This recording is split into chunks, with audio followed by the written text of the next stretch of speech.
Welcome to Black Swan Revelations. My name is Shane, and today we're going to be continuing our discussion about Samuel. And as mentioned in my last video, Samuel's an interesting character, and my goal is to perhaps share something with you that maybe you didn't think of before. Maybe just because really, at the end of the day, most people don't read the entire Bible. Let's just be honest. Most people don't read the entire Bible in a year, let alone ever. We just pick and choose books out of the Bible randomly. Maybe we're in some kind of a devotion or something. So what I like to do is inject little thoughts, little ideas to maybe help you help perk a little bit of an interest in you, so that you'll be spending more time in the Word at the end of the day. So I think it was yesterday or the day before, we talked about Samuel, and this gentleman is an interesting character. We talked about the idea that he actually ended up being dedicated to the temple ever since he was born, really. And Hannah dedicated him, said, prayed to God that if you give me a son, I will dedicate him to the temple. So she did do that. Her husband and her dedicated Samuel to the temple. And from year to year, Hannah would make a nice little ephod for Samuel and give him a nice little outfit, so that every year she had to make a new one and give it to him. And basically that tells us that he was very young when he was in the tabernacle, helping Eli out. We know a little bit about Eli's sons. They were wicked. They would sleep with the women that were helping out with the tabernacle, and they would also eat raw meat. And that wasn't always the problem. It was the problem that people were dedicating these sacrifices to the Lord, and Eli's two sons would actually stick a pitchfork in, basically, and grab meat with fat around it, and that was kind of taboo back then. So that's a little bit of a picture of Eli's sons that were wicked. And there was one evening when the Lord appeared to Samuel, and Samuel thought it was Eli that was speaking to him, and it wasn't. It was actually the Lord. So 3 times Samuel came to Eli and said, "What do you want?" And I think Eli was probably thinking, I need to make a phone call. I gotta call Hannah and say, look, this kid that you gave me to take care of and raise, he doesn't sleep at night. He hears voices at night. I need you to come and pick him up. Obviously there was no phone back then, but the point is, I think Eli was probably realizing that maybe this is a bad idea to have this child that doesn't sleep. So the 4th time, or I should say the 3rd time, when Samuel approached Eli all of a sudden realized, wait a minute, this could be God speaking to Samuel, because God wasn't speaking to anybody back in that day, in that time frame. It was silent. It was basically the silent years. And so Eli said, you know what, the next time the Lord speaks to you, just say, here am I. And so the Lord spoke to Samuel again, and Samuel said, here am I.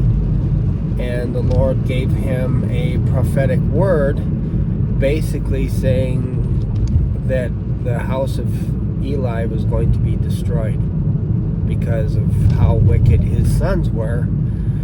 And the next day, Eli says to Samuel, hey Samuel, so did the Lord speak to you again? And Samuel's like, yep. He's like, oh, well, tell me what the Lord said to you. And Samuel was hesitant because he did not want to be the bearer of bad news to say that Eli, your house is going to be destroyed forever. So he didn't say anything. And then Eli said, you know what? Whatever God said to you will be done to you. So if it's bad news, let me know the bad news. Otherwise, I will do the same thing to you. Whatever the Lord said to you, I'm going to do to you, basically. Almost like trying to pronounce something onto Samuel, saying, whatever you don't tell me is going to happen to you. And as a child, he's like, oh, wow, I don't want my house to be destroyed. So he's saying like a canary. So he told Eli, he said, yeah, basically your two sons are going to die. And we know this happens later when the ark gets captured by the Philistines and somebody escaped. I think they were from the tribe of Benjamin, actually, that escaped and said to Eli that the ark was captured, that your sons were killed. And that wasn't what killed Eli. It was the fact that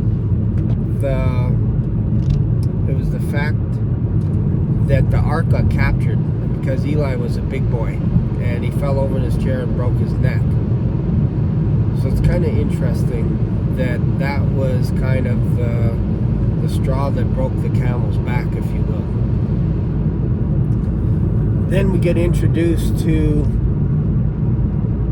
Saul, which is an interesting character. I'm still going to approach this from the perspective of Samuel, but we now get introduced to Saul, and the Lord basically said to Samuel, actually what had happened was that the people actually requested that they have a king like all the other nations, which is kind of interesting, right? You have a nation that is saying to Samuel, basically, we don't want God to be our king. We want a secular king, a king that will take care of us. It's really what they're saying. There's no other way to look at it. And so Samuel basically wept all night long after the elders and captains of thousands approached Samuel, and he wept all night. And I think part of it was because his sons were wicked, or maybe perhaps they were completely wicked, but the tribes of Israel did not want to follow Samuel's sons. And I don't know how bad they were. I don't think they were as bad as Eli's sons. But we know Samuel was married, and we know Samuel had at least a couple of sons. And Israel wanted a king instead. And so this saddened Samuel's heart. He wept all night, and God said, how long are you going to weep? Basically, give them what they want. It's not you that they're rejecting. They're rejecting me as their king. And that's kind of interesting in itself. So he said, you know what, give them what they want. And what I want you to do is I want you to show them what they're missing. I want you to demonstrate to them what they're going to be missing. And I want you to demonstrate to them how the king works. He's going to grab the best of your children, men, women. He's going to put them to work. They're going to bake. They're going to cook. They're going to clean my house, whatever it is.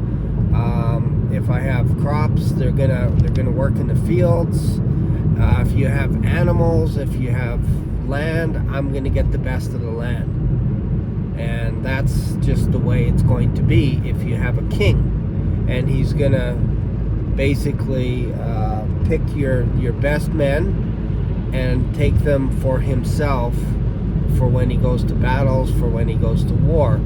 And we see that happen with King Saul when he was anointed king, that whenever he came across a goodly man or someone that was a warrior, Saul would take them into his army, because he had the right to do that. He was the king, and nobody could refuse the king.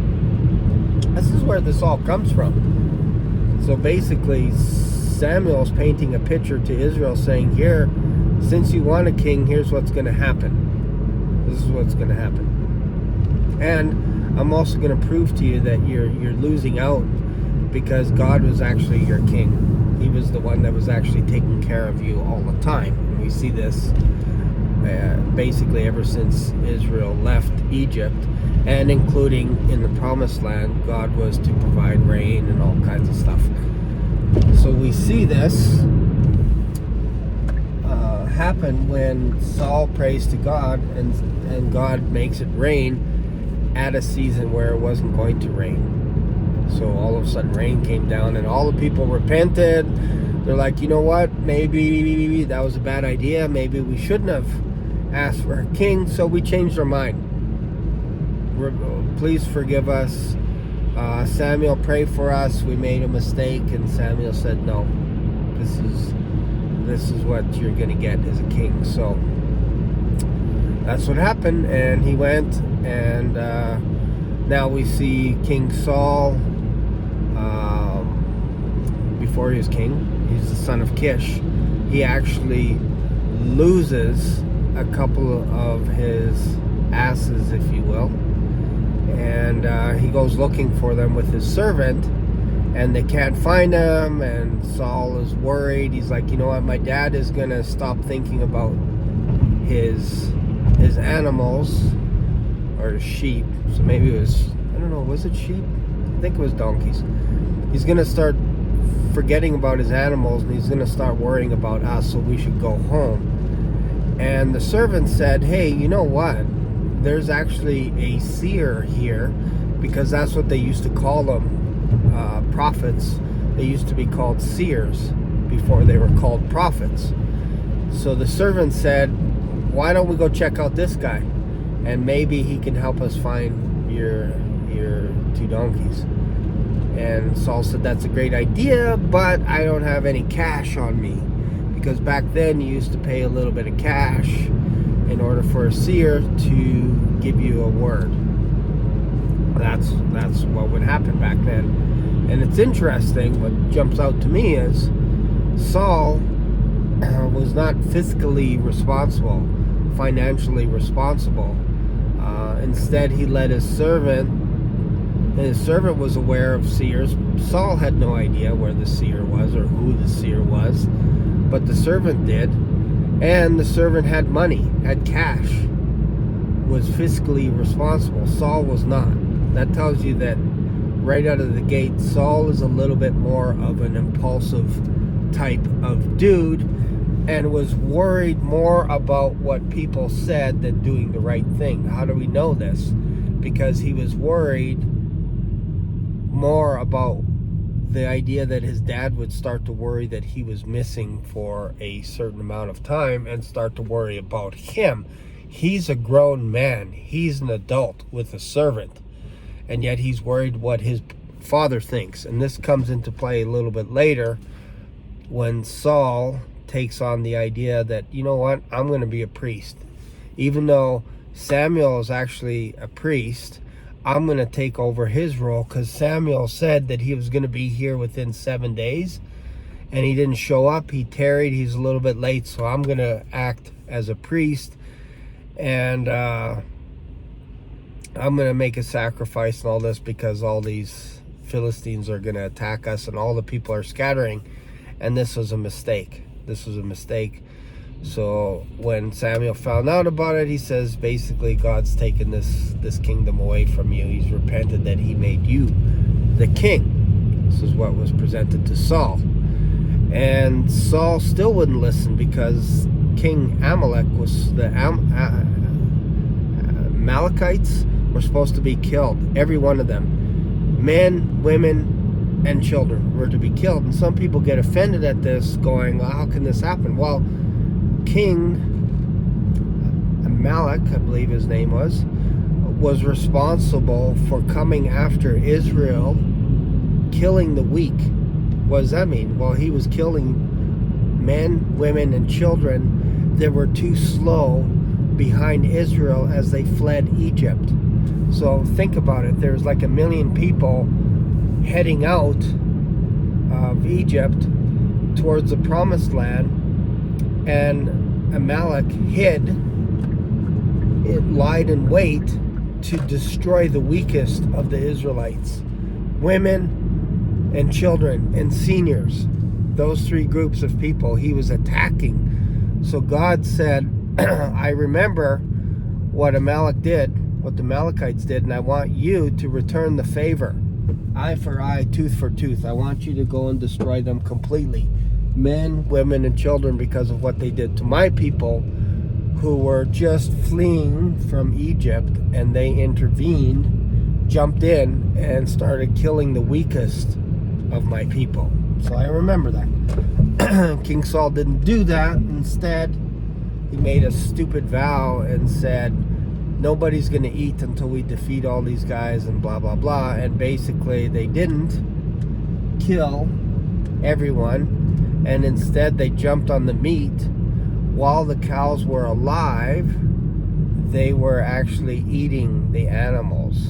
And this is, whenever you hear the word, like the phrase that people aren't to eat blood with life in it, that's what they're talking about. They're talking about the idea that you don't go up to an animal and you just start eating it. That is inhumane. You don't do that. You kill the animal first, you slaughter it, and then you drain it of its blood and whatever, and then you eat it. So that's the humane way of doing it. But there were tribes, nations, cultures that had no problem with going up to an animal, capturing it, and then they would just, all of them would just jump on this animal and start eating it alive. And that's what the Israelites did, because they were starving because of a vow that Saul made that nobody is to eat until they win. And it was taking a little bit longer than normal, and they jumped on the spoils and they started eating these animals while they were alive. And when Saul found out, he's like, no, guys, this is too much, even for me. So let's bring the animals here, we'll butcher them properly, and make sure that this is done right. And when Samuel found out about it, he's like, yeah, these guys are all crazy. Like, Saul, one, you're not a priest. And basically it was a dumb vow to make, that even Saul wanted to kill his son because his son was so exhausted after battling. And usually what would happen is they would get to eat spoils as they move along in war. Just read The Art of War by Sun Tzu, and you'll figure out that that's how you march, is as you're conquering a village, you can actually eat the food. That's how you survive. That's how you can continue conquering. But Saul didn't do that. Instead, he starved his men. His men got so hungry, and he even made the vow that nobody's to eat. And Jonathan didn't hear it because he was somewhere else.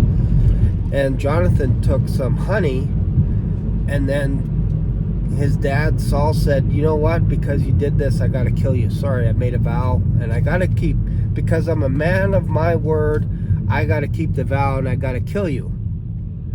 Which is ridiculous. So Jonathan's men, including Saul's men, said, no, sorry, you're not going to kill your son Jonathan. We're not going to let that happen. So Jonathan took like 1,000 men with him, and Saul took 2,000 men away. And the men protected Jonathan that day from getting killed by his own father because of a stupid vow. So again, I keep hammering on the idea that vows, back then, they were accountable for every word that they spoke. And I think in some ways we're accountable for our words that we speak as well, whether good or bad. So the best thing to do is, instead of making a stupid promise or a vow, we should actually think twice, so that, you don't get yourself into trouble. We make way too many commitments. We go way beyond. We're always making commitments, and we never stick to those commitments because we make so many. So it's almost better to not make a promise and then to show up, than to actually make a promise and then to not show up, really, at the end of the day. So that's it. We're going to continue to go a little bit deeper with Samuel as we start to transition over to Saul, Jonathan. We start to get introduced to King David. But I just wanted to make these little videos, just little snapshots, just little tiny insights into each of these biblical characters, so that you can have a little bit of an idea of what's going on in this time frame. And then perhaps you'll pick up the book of Samuel and you'll read it for yourself. It's very exciting. Like from here on in, like I'm telling you, it is, you know, once you get past Numbers and Deuteronomy, it ramps up. Like I'm telling you, it is like a movie. It just speeds up and it does not stop until the end of the Old Testament. Like it is, we are going full steam ahead right now. Like I'm telling you, there's lots of stuff going on, lots of stuff, and we're just getting ramped up. So hopefully you got something out of this.